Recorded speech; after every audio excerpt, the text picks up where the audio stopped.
अस्सलाम वालेकुम जी, आपका होस्ट सैयद अहमद अली ज़ादा आपकी खिदमत है। हमारा यूट्यूब और फेसबुक चैनल यह है पाकिस्तान देख रहे हैं। लाखों करोड़ों दुरूद हसन मोहम्मद मुस्तफ़ा सल्लल्लाहु अलैहि वसल्लम और आले मोहम्मद पर नवाज शरीफ साहब ने सबको खामोश करके मीठी नींद सुला के खुद जागने का फ़ैसला कर लिया और कल जाती उमरा के अंदर एक बड़ा अहम तरीन इजलास तलब कर लिया है। और ये 4 सालों के बाद बड़ा एक अहम तरीन इजलास होगा जिसको नवाज शरीफ साहब चेयर करेंगे। इसमें शहबाज शरीफ साहब हैं, मरीम नवाज साहब हैं, हमजा शहबाज हैं और पार्टी के वो तमाम सीनियर अरकान मौजूद हैं।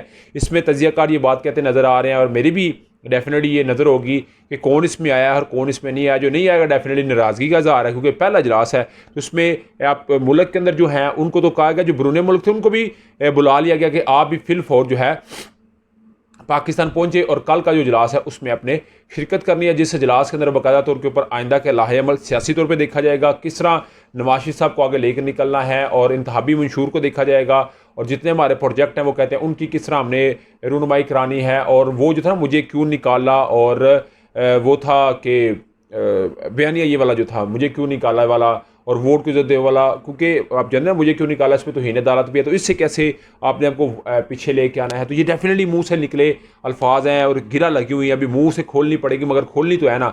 तो कल एक बड़ा अहम तरीन इजलास होगा, डेफिनेटली वो आपके साथ मैं इसको डिस्कस करूँगा, मगर सारी नज़रें कल के दिन मीडिया की हों या हमारी हों वो कल के इजलास के ऊपर डेफिनेटली मरकूज़ होंगी, जिसको कवर करना बहुत ज़रूरी है। उधर जी पाकिस्तान के निगरान वज़ीर आज़म caretaker prime minister Anwarul Haq Kakar साहब लम्ज़ यूनिवर्सिटी पहुंचे और वहाँ पे एक तालब इल्म ने सवाल किया कि आप 50 मिनट लेट हैं, उस्ताद यहाँ पे मौजूद हैं और आपको बिल्कुल तलीम की इज़्ज़त का नहीं पता, तो आपने क्या सिस्टम को लेके चलना। तो मेरा ख्याल है ये जो उसके कुछ अल्फाज ने 41 सेकंड की मैंने वीडियो देखी है वो अभी तक मेरे कानों में गूंज रहे हैं। और अनवारुल्लाह काकड़ साहब जिस तरह पानी पी रहे हैं, इसका मतलब है सिस्टम शऊर की तरफ आ रहा है, यूथ शऊर की तरफ आ रही है।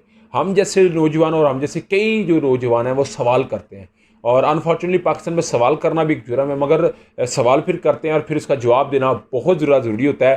तो आज मेरा हाल अनवारुल्लाह काकड़ साहब, वो चले लिखने वाले ने ये भी लिखा था आगे कौन सी यूनिवर्सिटी का उन्होंने करना है, वज़ीर आज़म है, उन्हें करना चाहिए।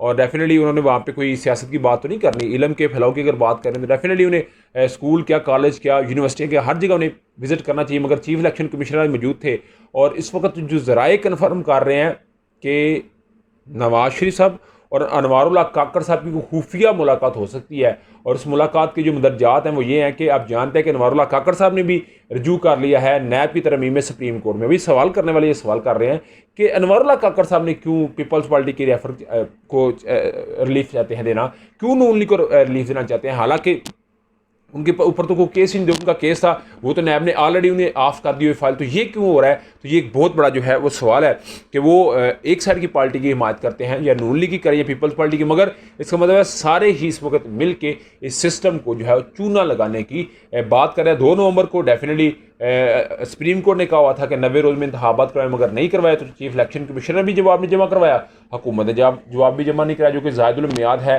पंजाब हुकूमत। तो 2 नवंबर को क्या फैसला आएगा, एक बहुत बड़ा अपने अंदर ही सवाल होगा। शेख रशीद साहब की अगर मैं बात करूँ तो शेख रशीद अहमद साहब को जी बकाया तौर के ऊपर वो 40 रोज़ का जो जिला था उसमें रावलपिंडी, जो इस्लामाबाद हाईकोर्ट का रावलपिंडी बेंच है उसमें मिर्जा वकास साहब ने उनको जी सुरखरू किया है और डी नोटिफाई कर दिया, जो उनकी मतरूफ़े अमलाक ने उनकी जो लाल हवेली सील की हुई थी। उन्होंने कहा जी मेरी वालदा मेरे वालद भाई का जनाजा यहाँ से निकला है, तो इसको जो है वो डी जो है वो सील किया जाए, तो उसको जी कर दिया गया है, अभी बहाल हो गया है। तो शेख रशीद साहब इस पर बड़ा खुश है, उन्होंने कहा जी पाक फौज के हम शाना बिशाना है, पाक फौज जिंदाबाद, मैं असली और नस्ली हूँ। और मैं बार बार आपको ये बात कहता हूँ कि जो 9 मई के किरदार हैं जिन्होंने ये किया है, अगर कोई इसकी मजम्मत नहीं करता तो वो गद्दारी है, वो गद्दार है मुल्क के साथ, वो गद्दारी का मोतरफ है और ये उसने सभी मुर्तकिब हुआ है गद्दारी का। 9 मई की मजम्मत होनी चाहिए और हर एक को करनी चाहिए। मगर शेख रशीद साहब ने कहा जी दोनों हल्कों से मैं करूँगा और मेरा जो भतीजा है बेटा